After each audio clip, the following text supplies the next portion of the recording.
हिंदवी स्वराज्याचे सरसंस्थापक छत्रपती शिवरायांना मानाचा मुजरा करतो।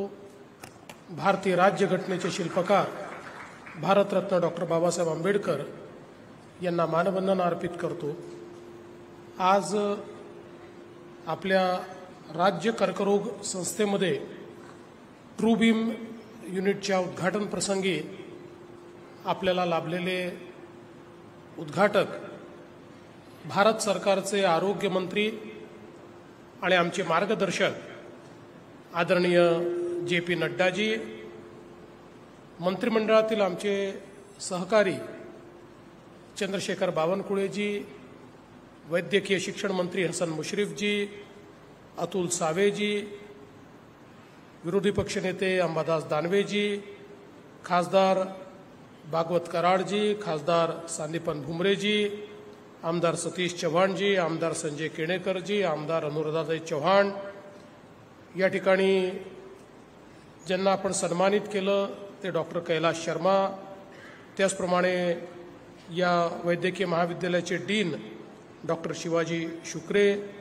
आपले वैद्यकीय शिक्षण सचिव श्री धीरज कुमार, श्री राजीव निवतकर, डॉक्टर चंदनवाले, ज्यांचा आपण आत्ताच सन्मान केला ते डॉक्टर अरविंद गायकवाड, या ठिकाणी उपस्थित सर्व सन्माननीय पदाधिकारी, अधिकारी, सर्व डॉक्टर्स, स्टुडंट्स, फॅकल्टी मेंबर, सर्व इथला स्टाफ, उपस्थित भगिनी आणि बंधूंनो, आज खरोखर आपल्या सर्वांकरता ही अतिशय समाधानाची गोष्ट आहे की ट्रूबीम सारख्या अतिशय अद्ययावत अशा प्रकारच्या व्यवस्थेचं उद्घाटन छत्रपती संभाजीनगरच्या आपल्या या कॅन्सर हॉस्पिटलमध्ये भारत सरकारचे मंत्री आदरणीय नड्डाजी यांच्या हस्ते झालं आणि महाराष्ट्रातल्या सरकारी व्यवस्थेमध्ये पहिल्यांदा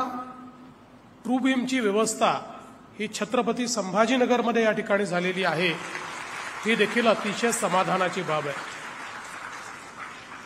मी बाब समाधानाची याकरता म्हणतोय की शेवटी याचा उपयोग करावा लागणं ही आपली मजबुरी आहे। कॅन्सर ज्याप्रमाणे आज मोठ्या प्रमाणात पसरतोय, आपल्याला कल्पना आहे की एकेकाळी एखाद्याच्याकडे कॅन्सरचा पेशंट असेल तर चर्चा व्हायची। आज आपण पाहतोय प्रत्येक 5-6 घरानंतर एक कॅन्सरचा पेशंट आपल्याला पाहायला मिळतोय। अनेक कारणं आहेत। आज आपण अनेक वेळा जे विषयुक्त अशा प्रकारच्या पदार्थांचं सेवन करतो, आपल्या लाईफस्टाईलमध्ये जे बदल झाले आहेत, अनेक ठिकाणी लोकांच्या सवयी आहेत, पान, तंबाखू, खर्रा खाण्याच्या, त्याचा देखील हा परिणाम आहे। अशा वेगवेगळ्या गोष्टी आहेत की ज्याच्यामुळे कॅन्सर हा मोठ्या प्रमाणात आज आपल्याला वाढताना दिसतोय आणि त्याकरता तंत्रज्ञानाने खूप मोठ्या प्रमाणात कॅन्सरवर उपाय तयार केलेले आहेत। आज रेडिएशन असेल, किमोथेरपी असेल, इतर इम्युनोथेरपी असेल, वेगवेगळ्या प्रकारच्या मॅनेजमेंट्स असतील, या सगळ्या गोष्टी अतिशय प्रिसिशननी या ठिकाणी करणाऱ्या या सगळ्या मशीन्स आज तयार झालेल्या आहेत। आपल्याला कल्पना आहे की एक काळ असा होता की रेडिएशन म्हटल्यानंतर ज्या भागामध्ये कॅन्सर असेल त्याच्या आसपासचा सगळा भाग हा आपल्याला अफेक्टेड त्या ठिकाणी रेडिएशनमुळे झालेला पाहायला मिळायचा। अनेक वेळा लोकांना म्हणजे जो काही इलाज त्या ठिकाणी करावा लागायचा तो नकोसा व्हावा अशा प्रकारची कॅन्सरमध्ये अवस्था असायची। पण आज ट्रूबीम सारख्या मशीनने इतकं प्रिसिशन अशा पद्धतीचं रेडिएशन सुरू केलेलं आहे की बाजूच्या टिश्यूला देखील त्या ठिकाणी टच न होता ज्या भागामध्ये संक्रमण आहे एक्झॅक्ट तो भाग त्या ठिकाणी प्रिसिशन पद्धतीने त्याचा उपचार हा होतो। त्यामुळे कुठलाही साईड इफेक्ट न होता कमीत कमी वेळामध्ये आपण अशा प्रकारे जो पेशंट आहे त्याला त्या ठिकाणी सेवा देऊ शकतो। आपल्याला कल्पना आहे की यापूर्वी आपल्या मराठवाड्यातल्या सगळ्या पेशंट्सला विशेषतः टाटा मेमोरियलला जावं लागत होतं आणि टाटामध्ये खरं म्हणजे टाटाचं तर मी खूप मनापासून अभिनंदन करेन की ज्या प्रकारे टाटा हॉस्पिटल रुग्णांची सेवा करतं, पण तिथला लोड, तिथे सातत्याने येणारा जो देशभरातला पेशंटचा एक लोड आहे, त्याच्यामुळे बऱ्याच अडचणींचा सामना त्या करावा लागत होता. पण आज हे ट्रूबीम या ठिकाणी आल्यामुळे मराठवाड्यातले जे कॅन्सरचे पेशंट्स आहेत त्यांच्याकरता एक वरदान म्हणून या ट्रूबीमचा या ठिकाणी उपयोग होणार आहे आणि म्हणून मी खरोखर त्याकरता आपल्या सर्वांचं अतिशय मनापासून अभिनंदन करतो. खरं म्हणजे डॉक्टर शर्मांनी पूर्णपणे ही जी काही आपण कॅन्सरची व्यवस्था उभी केली याचा इतिहास आपल्यासमोर मांडलेला आहे. आणि मला आठवतं की 2015 साली डॉक्टर शर्माच माझ्याकडे आले होते आणि त्यावेळेस त्यांनी सांगितलं होतं की आपल्याला या संपूर्ण हे जे हॉस्पिटल आहे जे आमच्याकडे तयार आहे हे जर डेव्हलप करायचं असेल तर याला स्टेट कॅन्सर हॉस्पिटलचा दर्जा द्यावा लागेल. तो दर्जा जर मिळाला तर आपण केंद्र सरकारकडे जाऊ शकू. केंद्र सरकारकडनं आपल्याला 100 कोटी रुपये मिळतील. 60-40च्या रेशिओमध्ये 60% केंद्राचे 40% राज्याचे, अशा पद्धतीनं आपल्याला हा डेव्हलप करता येईल. आणि त्यावेळी आपण याला स्टेट कॅन्सर हॉस्पिटलचा दर्जा 2016 साली दिला होता. मला आजही आठवतं की 2016 साली छत्रपती संभाजीनगरच्या एका महत्वाच्या पेपरने एक बातमी छापली होती, घोषणा अनेक होतात पण त्याच्यावर पुढे काही होईल का.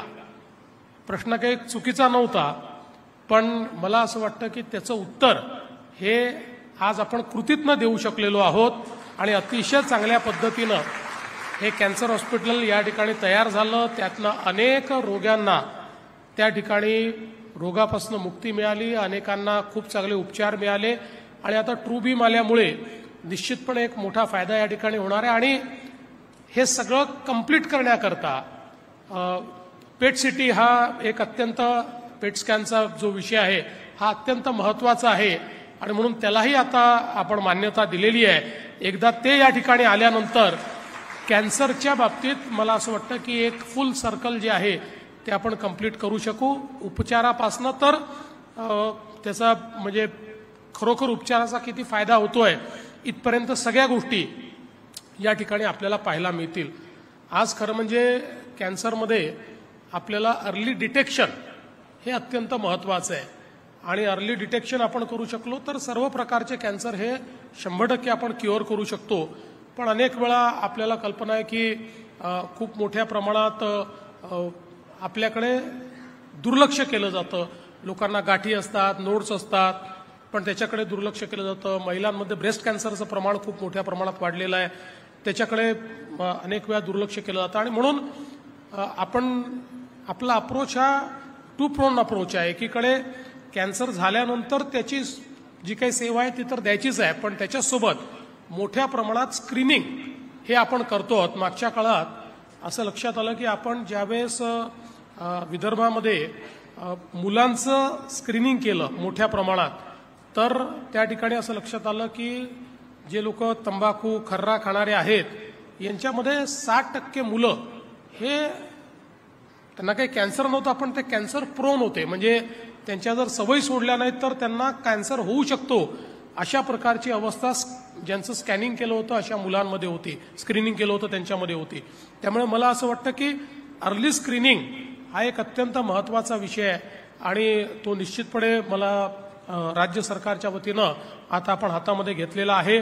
सगळ्या ज्या आपल्या वैद्यकीय इन्स्टिट्यूशन्स आहेत यांच्या माध्यमातून वेगवेगळे जे कॅम्प्स आपण घेतो त्या कॅम्प्समध्ये अशा प्रकारचं स्क्रीनिंग करणं हे देखील मला असं वाटतं अत्यंत महत्वाचं आहे. आज आमचे मंत्री हसन मुश्रीफ साहेबांनी देखील अतिशय या ठिकाणी चांगला निर्धार आपला बोलून दाखवलेला आहे की भविष्यामध्ये आपल्याला कुठल्या वाटेनं जायचं आहे, कशा प्रकारचं काम आपल्याला करायचं आहे. आणि मला हे सांगताना आनंद वाटतो की गेल्या 2-2.5 वर्षामध्ये म्हणजे साधारणपणे आपण 10 नवीन मेडिकल कॉलेजेस हे या ठिकाणी सुरू केलेले आहेत आणि मोठ्या प्रमाणात जागा देखील आपल्या वाढलेल्या आहेत.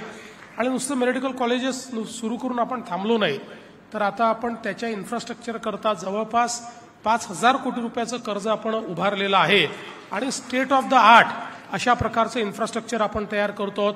मेडिकल कॉलेज सोबतचे जे आपले सिव्हिल हॉस्पिटल्स आहेत त्याच्यावरचा ताण कमी झाला पाहिजे याकरता स्वतंत्र सिव्हिल हॉस्पिटल, जिथे जिल्ह्यातलं सिव्हिल हॉस्पिटल हे मेडिकल कॉलेजशी अटॅच झालेलं आहे, त्या जिल्ह्यामध्ये एक स्वतंत्र सिव्हिल हॉस्पिटल आपण तयार करण्याचा निर्णय घेतलेला आहे. त्याचाही एक कार्यक्रम आपण हातामध्ये घेतला आहे.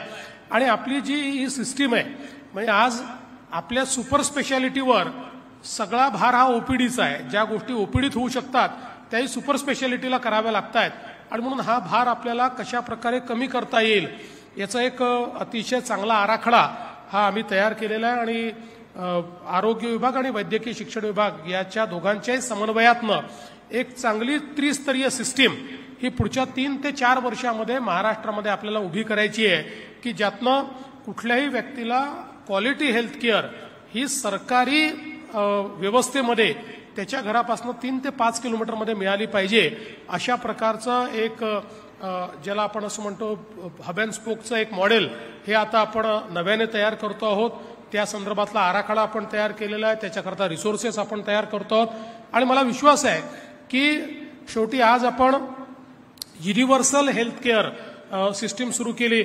माननीय प्रधानमंत्री मोदयांनी त्या ठिकाणी PM जन आरोग्य योजना सुरू केली. आपण देखील महात्मा फुले जन आरोग्य योजना सुरू केली. 12 कोटी लोकांना आपण आपल्या इन्शुरन्सच्या कक्षेमध्ये आणलेलं आहे.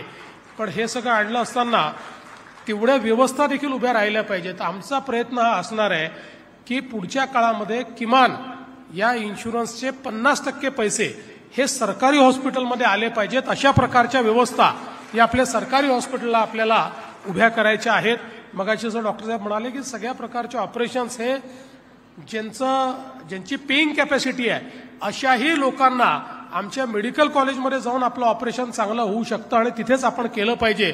अशा प्रकारची व्यवस्था आपल्याला उभी करायची आहे, जेणेकरून कुठेही सरकारी व्यवस्था गरिबाकरता आणि प्रायव्हेट व्यवस्था श्रीमंताकरता असं न होता सरकारी व्यवस्था गरिबापासून श्रीमंतापर्यंत प्रत्येकाला केटर करते आहे आणि प्रत्येकाकरता चांगल्या प्रकारची क्वालिटी अशा प्रकारची व्यवस्था उभी आहे.